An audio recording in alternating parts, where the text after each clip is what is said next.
سنفصل في هذا المشهد لأنه مهم بالنظر إلى السياق.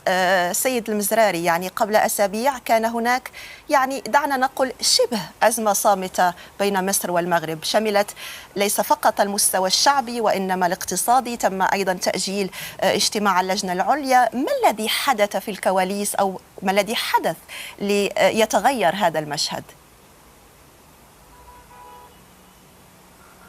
هو سيدتي الكريمة، يعني إذا أردنا أن نقول بأن العلاقات بين المغرب ومصر هي علاقات تاريخية واستراتيجية وتخضع في كل الأحوال إلى قيادات تتسم بنوع من الرزانة وبنوع من بعد النظر إذا أردنا أن نكون أكثر دبلوماسيين.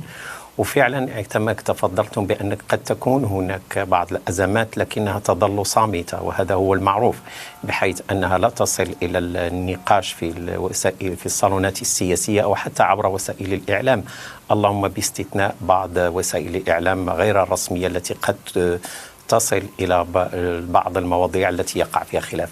الخلافات قد تحدث على المستوى التجاري، على المستوى كذلك ربما أقل منها فيما يتعلق بالشأن السياسي، لكن دائما بالنسبة للرباط والقاهرة يفضلان النظر في حل هذه المشاكل إلى الهدنة وإلى النفس الطويل